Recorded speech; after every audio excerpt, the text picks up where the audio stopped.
तो जय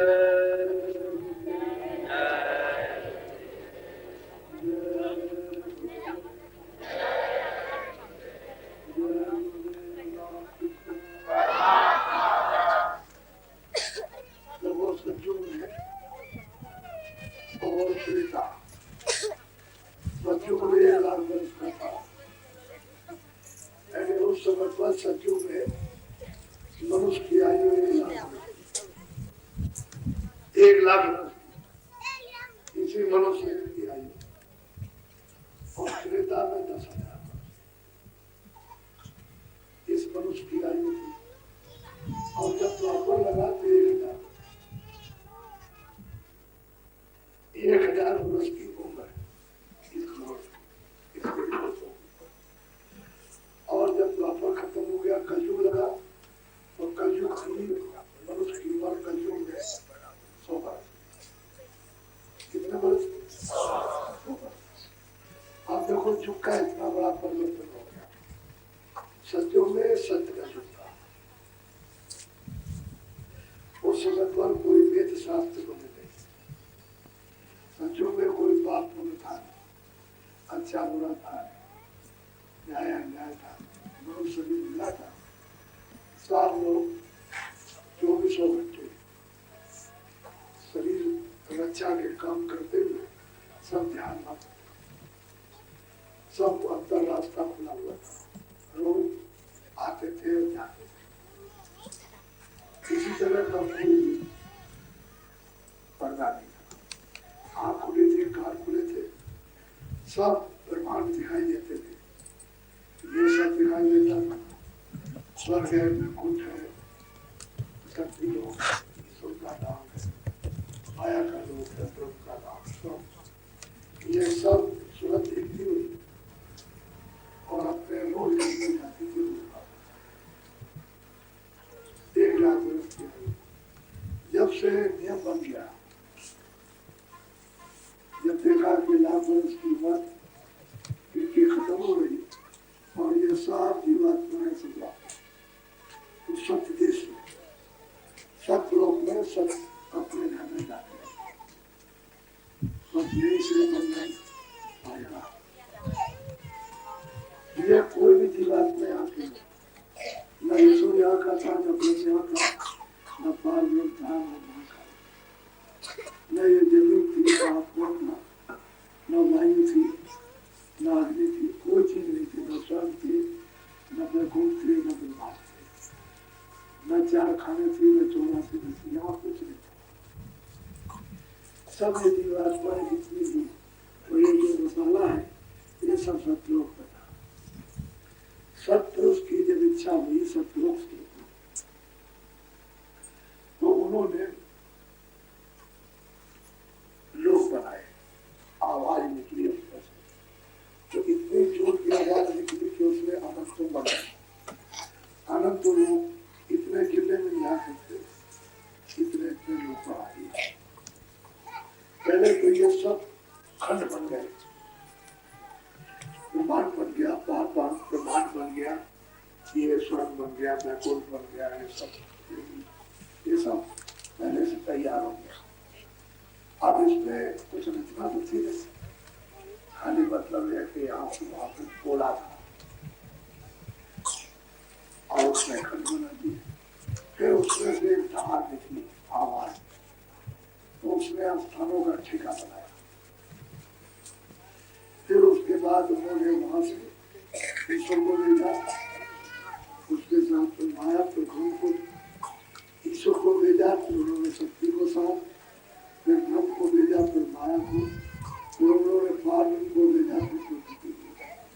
वो सीधे स्थान पर उन्होंने सबको अपने अपने स्थान पर बैठा दिया। अब ये सब लोग सत्पुरुष की ईश्वर की आराधना कर रहे, ब्रह्म भी कर रहे, पार्वती, महाकाल, सब अखंड। तो सत्पुरुष का सतलोक में जो रहते हैं तो उनका ध्यान कर। कितने जो कितने कल, कितनी सही कर्म नहीं है, इतने तपस्या करते करते भी है। तो सत्पुरुष इन सब लोगों से प्रसन्न होता है। प्रसन्न होकर कहा कि हम तुम्हारी तपस्या से तुमने अखंड ध्यान किया, हम प्रसन्न हो गए, बोले तुम क्या चाहते हो। तो इन सब लोगों ने कहा कि मुझको आपके राज के समान, जैसे सब लोग महाराज है वैसे महाराज।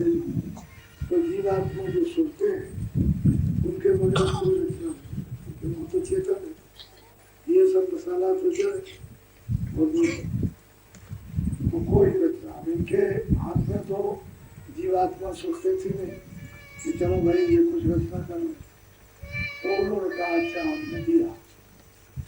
तो सपनों से एक छोटा सा बंदा, छोटा सा एक वहां से नीचे तो अथाह सागर है, उसका तो कोई सुधार है नहीं, तो एक छोटा सा जीवों का बंदा, हर मंडलों में हर लोगों में एक छोटा सा तकसीम कर दिया था।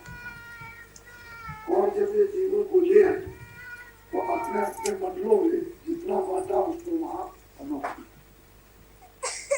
ये निरंजन भगवान यहाँ ले आए। तो यहाँ जाकर तो ऐसे नहीं कि ऐसे फेंक दिया, आवाज के द्वारा उतारे नाम से शब्द ये उतार करके जाएंगे। और यहाँ जब मैं लोक में आ गए तो निरंजन भगवान ने मसाला मिलाकर शरीर माँ के पेट में तैयार किया, जिसका पेट कहते ये खोल। जब 5 महीने का हो गया वो जीवात्मा को देखो यहाँ बैठा है, दोनों आंखों में लगता। जब ये जीवात्मा 5 महीने में बैठा दिया तो उस समय पर पाप में देखा, तो आँख खुली थी, कान खुले थे, ये सब बाजे देवबारी आकाशवाणी माँ के सामने सब सुनते अखंड हो गई। जब 9 महीने का बच्चा बाहर आया तो सतजो जोगी से गर्भ से ही पूरा ज्ञान था, गर्भ से ही पूरा बोलता, गर्भ में आँख खुली थी, कान खुले थे, सब खुला और कोई पर्दा नहीं था। तो जीवात्मा ऐसा मापी रोज ये ले गए एक पलक मचा जाते, जैसे बिजली आती है जब, इससे भी करोड़ों गुना तेज। ये लिए कुछ नहीं है, वो तो इसमें आना और जाने में देर है और उसमें कोई देर नहीं, छीन आए छीन जाए, कोई पाप पुण्य तो था लाख बरस किया। जब की आयु पूरी हुई तो ये समझाने लगी अपने घर वापिस ये तो वही की थी, जब तपस्या से दी गई थी तो तमाम सुरतें निकल गई, तमाम जीवन। तो मेरे भगवान ने सोचा कि हमने जो मेहनत तपस्या की हमारी विकारों में, तो उन्होंने अपनी शक्तियां पैदा की, उनको जरूर दे दिया और तुरंत तुमको एक आदेश दिया कि तुम जंगल में चले जाओ और तपस्या करो। तो लोग जंगल में चले गए, वहां तब किया अपनी सजा अखंड तपस्या की। तो ब्रह्मा को समाधि जब लगाई सुखदेव वाणी हम जो बोले जो हम बोलते जा रहे, तो जो हम बोलते गए वो लिखते चले गए। तो चारों वेद 4 वेद में 1 लाख श्लोक तो पूरा विधान बन गया। पाप का, पुण्य का, अच्छे का, बुरे का, न्याय का, सुख का, नीचे का, नीचे का, अंधे का, बहरे का, गरीब का, गरीब का, राजा रंजन का, और 4 खानों का 84 लक्ष्मी और स्वर्ग और वैकुंठ सबका विधान बना दिया। और कहा कि हम तब अहंकार ये विधान बन गया, जो भी कोई अच्छे बुरे कर्म करेगा, पाप करेगा, न्याय न्याय सत्य सत्य जो भी करेगा उसका कर्म का हर किसी को तो तिथि तारीख जब वो तिथि तारीख निकल रही बहुत समय के बाद, तो फिर इन्होंने अच्छा बुरा पाप और न्याय न्याय, पहले तो कोई बुरा करता नहीं था, कितने चुप भी जाए एक भी बुरा नहीं होता, सज्जुग द्वापर त्रेता कितने भी जाए लेकिन कोई बुरा नहीं। पहले उस समय पर कुछ लेकिन जब विधान बन गया तो कभी अच्छा कभी बुरा कभी की भी उनका मैल काला नहीं है, सफेद है, लेकिन मैल तो मैल ही है। और पाप का मैल काला, तो दोनों धीरे धीरे पुण्य पाप पुण्य पाप पुण्य पाप, ये कर्मों का मैल जमा कर गया। तो धीरे धीरे जीवात्मा की आँख पर कान पर तो सुना भी कम हो गया, देखना भी कम हो गया। फिर धीरे धीरे ऐसे ही कि भाई ये क्या हो गया, ये क्या हो गया, दिखाई कम देता, सुनाई कम देता।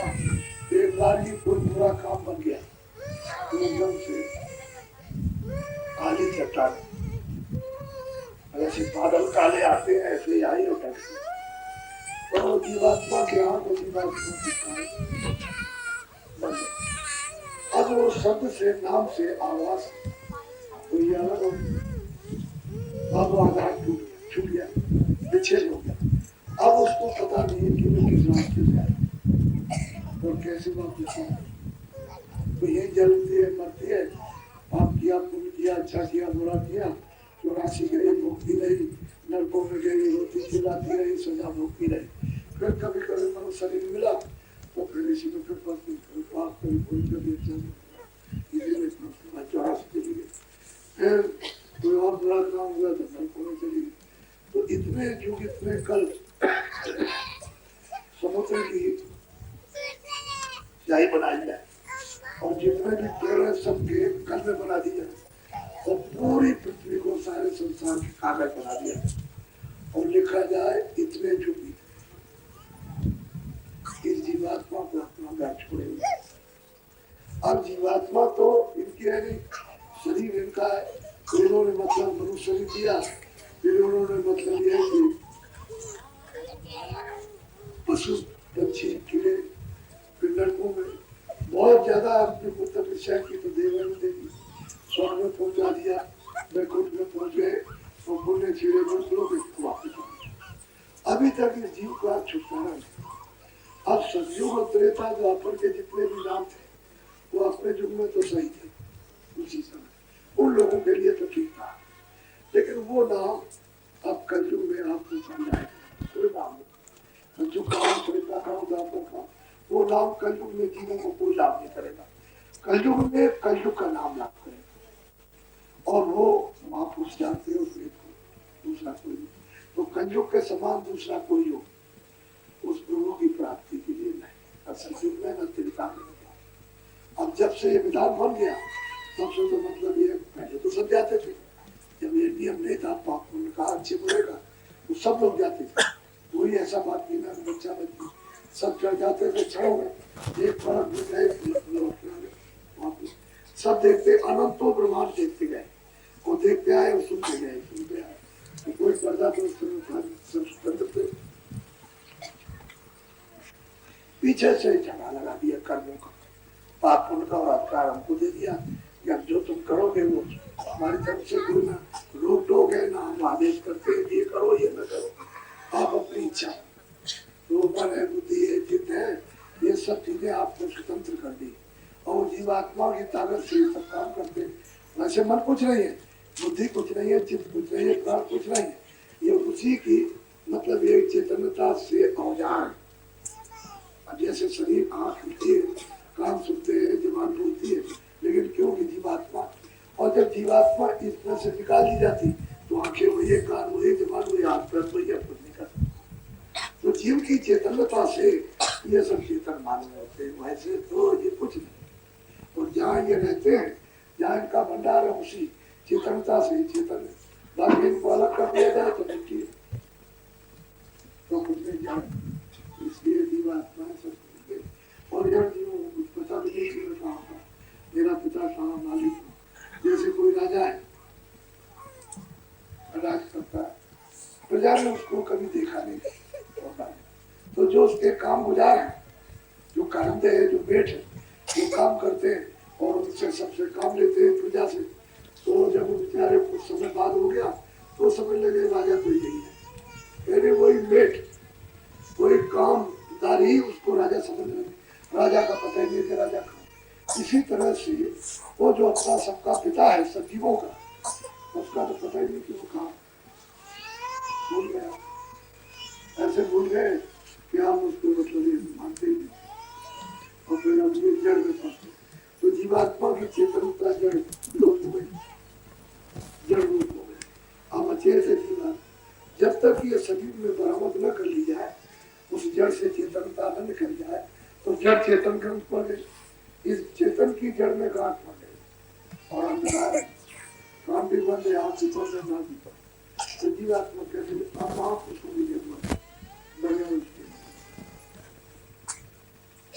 इसलिए महात्मा पुरुषों की खोज करके तलाश करते, कहीं वो मिल जाते तो आपने तो कभी खोज तलाश नहीं देखा। इसे खाने में, पीने में, रोने धोने में, काम में, क्रोध में, लोभ में, मोह में, और जब आपने खोज हो गए तो आप लोग ऐसे लोग सब के सब बहुत अभी कितनी तकलीफ हो गई, ये तो तकलीफ तो आगे आने वाली। 45 सालों में अभी तक कुछ तकलीफ, ये कोई दुख नहीं, कोई पीड़ा नहीं, आगे तकलीफ। क्यों ऐसा होता कि भगवान को ये श्राप देता, काल भगवान भी वो भी कभी श्राप नहीं देता। तो वो कहता है जो तुम करोगे उसी का फल साफ करेंगे, उसी का आपको फल देंगे, आप किसी को सजा नहीं देंगे।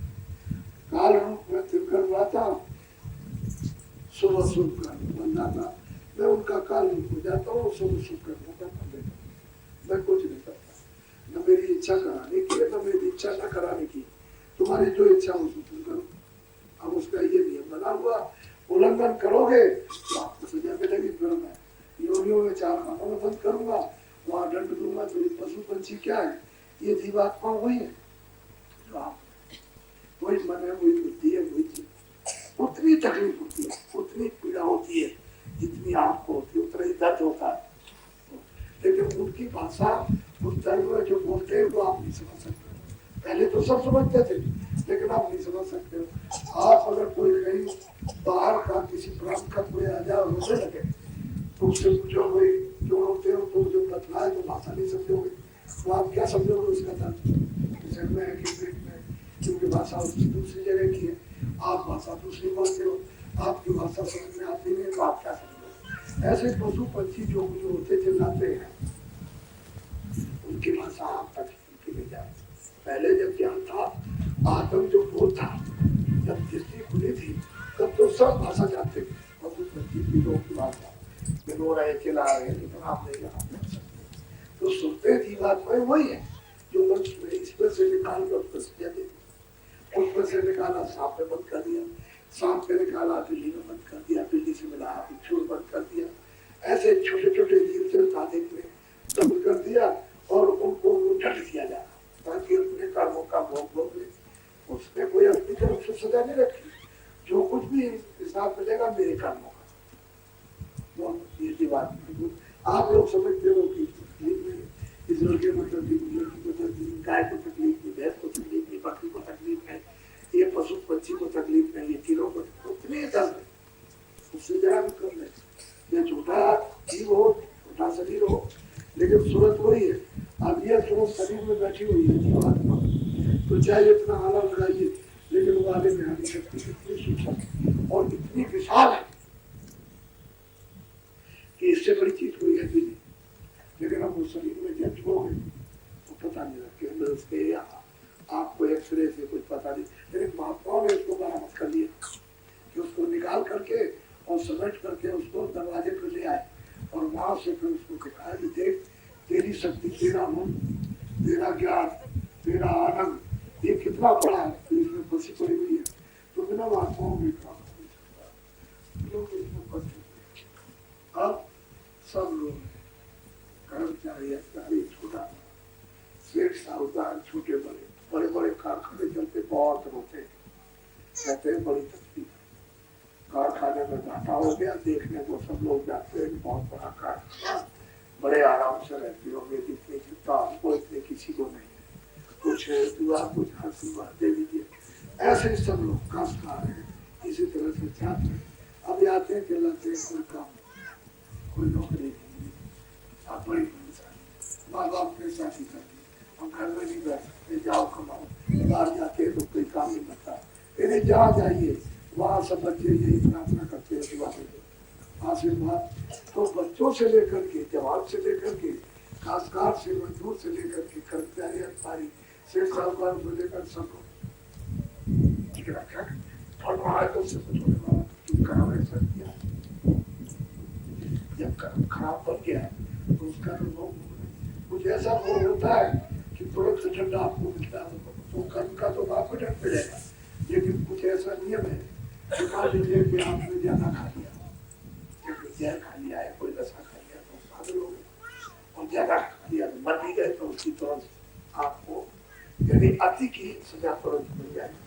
ऐसा ही मतलब मुझे ऐसी गलती होती है शारीरिक जो तुरंत होती है, तो कर्मों का फल जो कुछ आप करते हो वो तो बाद में उसका इंसाफ होता है। तो जीव विचारे क्या इन कर्मों के मतलब रोग करके तो मनुष्य शरीर या मूला के के बाद जिस तरह से भी बन सके जीवात्मा को इस जगह देता, इसलिए उसने मकान दिया। जिसने मकान दिया उसकी तो जीवात्मा है, उसने तो एक शरीर तैयार कर दिया और दूसरे ने कहा कि लो ये तो इसको बंद कर दो इस मकान को, तो उसने लेकर के बंद कर दिया। और मकान मालिक ने उसका समय निश्चित रखा कि मैं इतने दिन इस मकान में रखूंगा। कहने लगे ठीक है। जैसे ही समय पूरा हुआ तो उसने इतला की कि देखिए जितने दिन मकान में रखता हूँ उसमें पूरा हो गया, यहाँ कोई सामान न लेकर के आने दिया, और जब जाने होगा तो एक सुई की नोक यानी एक कड़ भी नहीं मिल जाने देगा, सब ये खाली आयो खाली आपको भेजेगा, अज्ञान में आयो अज्ञान को भेजेगा, कुछ पहचान कुछ सुनना कुछ देखना कुछ समझना कुछ लेकर नहीं आए, लेकिन जब वो भेजेगा तो उसी अज्ञान में फिर आप देख नहीं सकते हो, सुन नहीं सकते हो, बोल नहीं सकते हो, ना अंग्रेजी ना हिंदी ना संस्कृत ना उर्दू, बहुत सब पूरा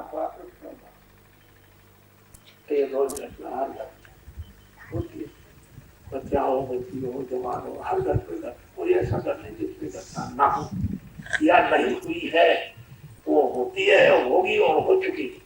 अब इसी का हमको पूरा पूरा पूरा बुद्धि से यानी भौतिक बोध करना चाहिए कि भाई संसार क्या है, नापा ये लोग नापा, तो हम ये पता लगा है जो कहाँ से आए, तो हम उसकी खुद तलाश करें, तो कोई महापुरुष जानकार मिल जाएगा सही रास्ता में।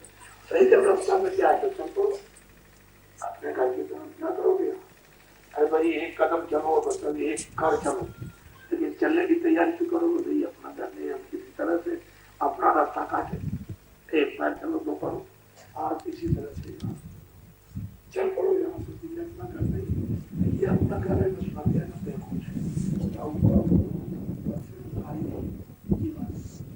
नाम के शब्द के द्वारा होगा वही नाम वही शब्द वही देववाणी, यदि मनुष्य मंदिर में मिल जाए तो वापिस।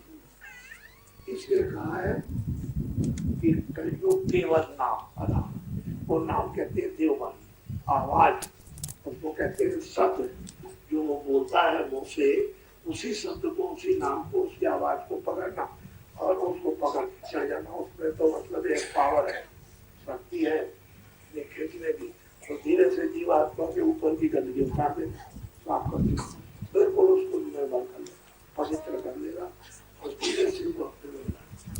ये जीवात्मा ये सूरत उसी का अर्थ है, यानी एक दूर से भी एक मतलब यह है कि एक कल से भी लाखों टुकड़े कर दी जाए उससे भी छोटी है ऐसी, लेकिन है उसी की, तो अपनी जात को मिलना चाहती है, तो जब तक वो उसकी जात नहीं मिलेगी तब तक वो मिलेगी।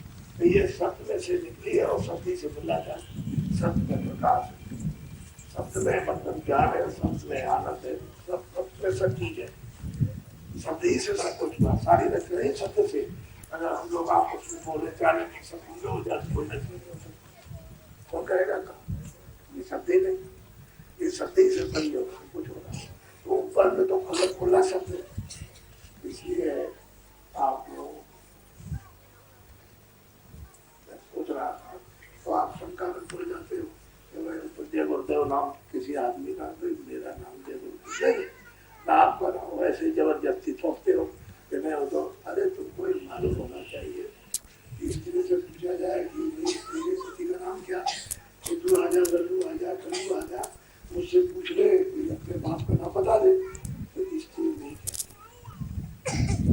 हमारे देश की भाषा है, सम्मान आदर सूचना भाषा है।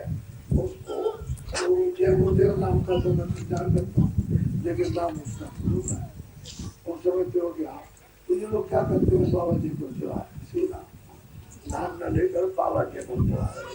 मैंने कहा उसका अंदर का राज ये है कि जय गुरुदेव प्रचार करने वाले आ रहे, मेरा नाम नहीं आपका नाम, उस गुरु का नाम।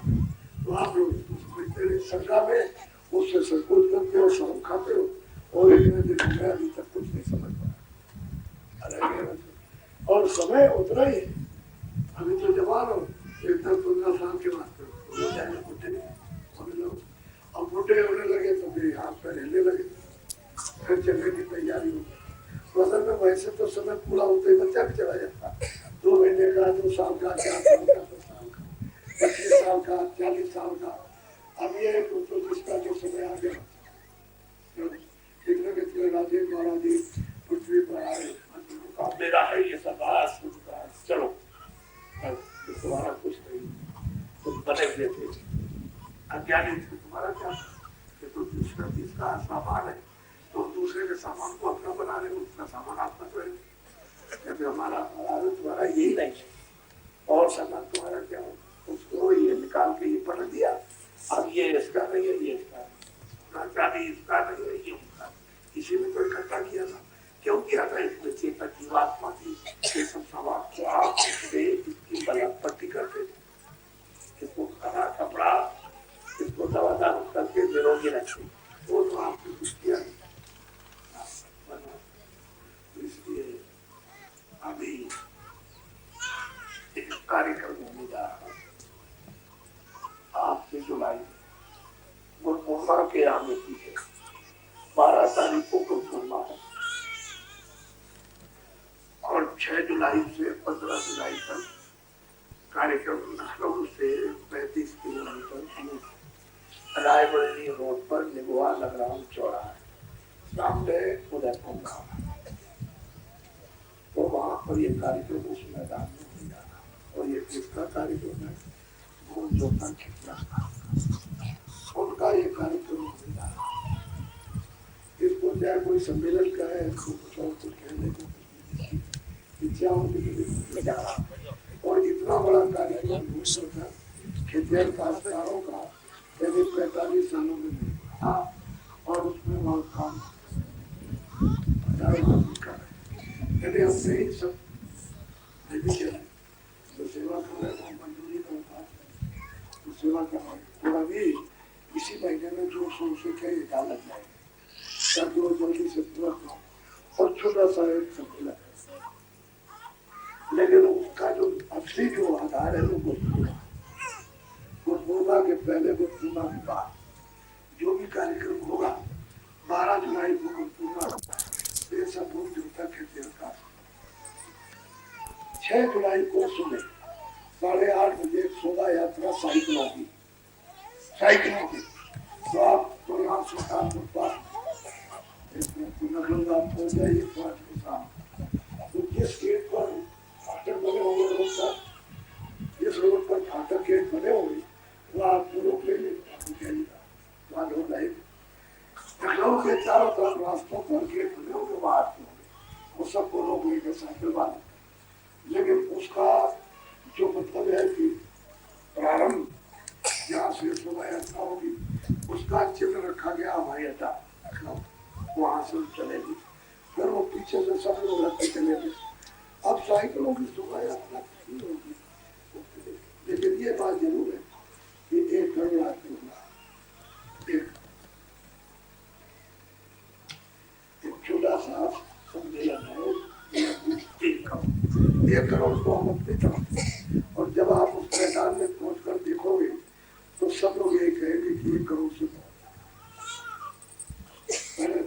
1 करोड़ तो बैठने के लिए सामने का मैदान है, जिसमें ये लोग बैठेंगे 1 करोड़, और बाकी उनके रहने के लिए तो उससे तो बिल्कुल अलग रखा, क्योंकि उतना तो बैठने की जगह चाहिए जहाँ ये संदेश सुनेंगे, और रहने का तो बहुत क्षेत्र का, वो तो कम से कम 16 किलोमीटर ऐसे दायरे में कितना बड़ा कार्यक्रम। ऐसा कार्यक्रम 45 साल हो गए, अभी तक कभी न हुआ। और लोग ये कहेंगे कि मूर्ति का बन सकते, यदि आगे होगा नहीं पीछे था। और ऐसा कार्यक्रम जिसमें इसमें विशेष करके काश्तकारों की बात यह है कि जितना भी काश्तकारों ने कर्जा लिया, ट्रैक्टर है, ट्यूबवेल है, इंजन है, कुआ है, नाली है, भैंस है, बैल है, खाद है, बीज है, दवा है, जितने भी खेती संबंधी जो आपने अपनी खेती बदल बना रखी है, इन्हें कर्जे के लिए कर्जा ले लिया, तो कर्जा तो आप उतना दे देते, लेकिन कर्जे पर जितना ब्याज लग गया उसके लिए सरकारें भारत की हिंदुस्तान के काश्तकारों के कर्जे का ब्याज माफता है। उसका यह सम्मेलन होने जा रहा, यानी ब्याज माफ करना, ब्याज माफ करना, मोटी सी बात कर्जा तो करती कुछ नहीं रखा, ये हिंदुस्तान में सबसे बड़ी संख्या का एक मतलब ये कि समुदाय जिसको काश्तकार कहते हैं। 2 अरब की आबादी में 1 अरब 60 करोड़ तो काश्तकार, और ये सबसे गरीब। तो इससे गरीब और को वो जो डंका पीटते हैं सब लोग, जो आता पूछता हम गरीबी दूर करेंगे, गरीबी दूर करेंगे, अरे गरीब तो ये है काश्तकार, तो आप और किसकी गरीबी दूर करोगे ये बताओ। 1 अरब 60 करोड़ तो काश्तकार की गरीब है, और ये रोते और चिल्लाते और कहते हैं गरीबी दूर करें, गरीबी दूर करें, फिर लगाना पड़ता रहता है रेडियो अखबार पर गरीबी दूर करें। ये तो गरीब है, तो आप बताइए कौन करे। इन्हीं के बच्चे जिनके पास आधा बीघा जमीन है, मजदूरी करते हैं तो काश्तकार है, जो मजदूरी करते हैं वो भी काश्तकार। गरीबी किसकी दूर कर, ये सब ब्रह्मा के ये शब्द है, यानी फुलाने वाला, चकाचौंध कर दी, और बाकी सब रोना चली हमसे कहते हैं दुआ दे दीजिए, आपसे दे दीजिए, बड़े दस्ते, बड़ी बीमारी, बड़ा कर्जा हो गया, ब्याज माफ लग गया, हम नहीं दे सकते, जमीन हमारा मकान नीलाम, बिल्कुल एकदम कितनों का नीलाम हो गया, कितनों का होने जा रहा, ये सब दुआ है। तो इनकी तरफ से कहा तुम घबराओ नहीं, हम दोनों तरफ प्रार्थना करेंगे भगवान से भी और इनसे भी, ताकि तुम्हारी कहीं न कहीं सुनवाई हो जाए। लेकिन यह है कि तुम इसको समझ लो, जो कहा जाए उसको समझा जाए, तो ये कार्यक्रम और आपके जिले की अभी देख करके आई, तो लोगों ने तो सूचना दी है कि छोटा मोटा कार्यक्रम नहीं है, सब जिलों के लोग बारी बारी से जा रहे, आ रहे, कोई 10 है, कोई 20 है, कोई 50 गए, फिर वहाँ सेवा किया, चले आए, दूसरी टीम जा रही है, फिर उसके बाद वो चली आए, तो तीसरी जा रही है, तो बराबर 3 महीनों से वहाँ काम लगा। ऐसा एक दिन में तो काम बोली और बड़े विस्तार से काम क्यों कि वहाँ आपको 10 दिन लगेगा, तो रहने के लिए बरसात आ जाएगी, तो रहने के लिए कुछ पानी के लिए, कुछ इसके लिए, कुछ रोशनी के लिए तो कुछ व्यवस्था हो, आप सब वहाँ जाओगे तो व्यवस्था मिलेगी। आपने भी कुंडाई में देखा, कुंडा देखा, तो मतलब एक छोटा स्थान है, कितना बड़ा था, अभी देख कर अभी मसला में गए थे भंडारे के ऊपर है, तो BBC और हमारे संस्था बोला कि हम 60 लाख अभी जितना कार्यक्रम रास्ते में होता आया, तो एक स्थान पर जितने आदमी है 50 स्थान के वहां पहुंच जाए तो 1 करोड़ से ऊपर हो गए, और ये तो कई हजार स्थानों से आए। एक स्थान के आदमी जितने थे उतने ही 50 स्थानों की वहां पहुंच जाए तो 1 करोड़ से ऊपर हो गए, और कई हजार स्थानों के आ रहे। तो ये बताइए कि क्या दृश्य होगा, कोई कदम की चीज ऐसा कार्यक्रम शाम को बताऊंगा, थोड़ा सा इशारा कर दिया आपको जा रहा, और आप जितने भी नामदानी हो सबको, बाकी भूम ज्योतर जितने भी है कामकाज, अपना झंडा भूम ज्योतर के बिहार कामकाज समूह निजी और झंडे में एक मालिश का ऐसा कपड़ा यानी कोई मटमैला हो जो जमीन से मिलता जुलता नहीं मिले तो सफेद और नीचे लिख देना हम गरीब का प्याज बस ये आपका झंडा है। मोटी सी चीज अगर आप अपने झंडे को पकड़ लो तो देखो मैं आप काम आ जाएगा, वरना काम आपका हो जाएगा। न कोई आंदोलन होगा, न कोई हड़ताल होगा, न कोई तोड़फोड़ होगी, न कोई गिराव होगा, न कोई दफ्तर में, न कोई दुकान में, न कोई कारखाने में, न कोई बंदी होगी।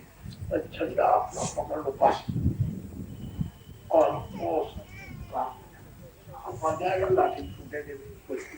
तो आपको तो वो काम करना है कि देश का, परिवार का, दुकान का, कारखाने का, रेल का, बस का, बिजलियों का, इसका कोई नुकसान किसी तरह का ना हो, क्योंकि ये सब चीजें तो ये बाजार लगे सब अपने।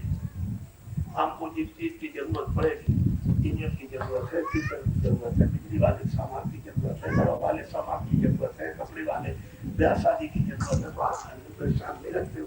तो आप दुकान पर जाओगे तो आपको ये सामान दे, हमारी शादी है, आपको ये कपड़ा चाहिए, आपको ये चाहिए, आपको ये चाहिए, आपको बीमारी है तो आपको ये दवा चाहिए ही है, और आपने उसको जला दिया, दुकानों को आपने सब जला दिया, तोड़ फोड़ दिया, और आप गए वहां तो कहते तो सामान जला गए। अब यहाँ सामान कहाँ रोड जलाओ, ये सब सामान आपके और जरूरत पर आपके काम।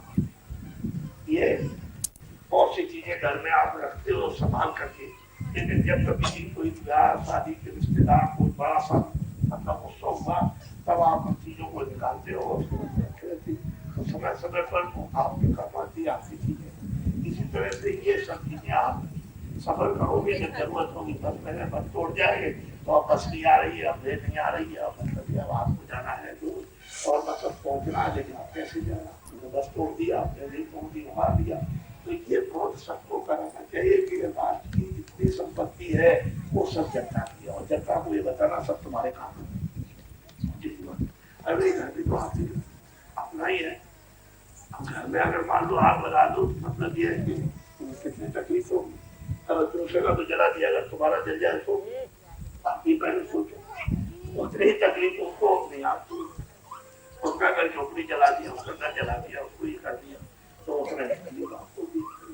तो आप अपना जैसा समझो, अरे भाई मुसाफिर खाने में बेशोर से रहो, ये मुसाफरी है, ये सफर हो रही है।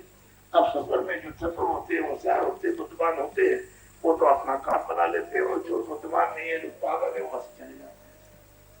मनो शरीर मिला फिर को मिलता सजू त्रेता द्वापर कलयुग भी क्या करें, ये सब याद करा की जरूरत है। और महात्मा हमारे परिवार के अंदर वो हमारे साथ हमेशा तो हमें सुख में हमारे साथ रहते थे और हमको आगाह करते थे, समाज देते थे, ये है बुरा काम किसी को मिलेगा, ये अच्छा काम आप उससे अलग हो गए और राजनीति के चक्कर में फंस, और वहां जाकर क्या लुट गए।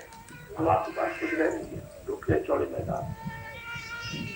वो भी वो 6:30 बजे का बैठ गया, यहाँ पे दफ्तर भटक रहे, जवाब बेचैन रहता हूँ तुम्हारे दर्शन के लिए। ऐसा नहीं कि मैं भी तो होशियार हूँ, और बताओ 12:30 बजे उठ गया, सत्संग जो है 6:30 बजे से इतनी देर तक, फिर उसके बाद में कब सोई तो 12:30 बजे ला लिया, और इनको सबको जगाया, उनको सब जितने लोग वहां पड़े थे मैदान में टिट्टी की तरह से, उनको सबको जगाया, सबको बैठ जाओ और जाओ, मतलब फिर वहां से चल दिया। तो वैसा इतनी मेहनत करता हूँ कि किसी तरह से आपका भला हो जाए, जीव का भी भला हो जाए, अपने शरीर का भी भला हो जाए। तो जब आप इस मेहनत को समझोगे बुद्धि से तो अच्छा काम कर लोगे, बड़े भागशाली हो कि तुमको इतना अच्छा सत्संग मिला, कोटा बात नहीं संस्था सहयोग में ये चीज आपको समझ आया। बोलो जय जय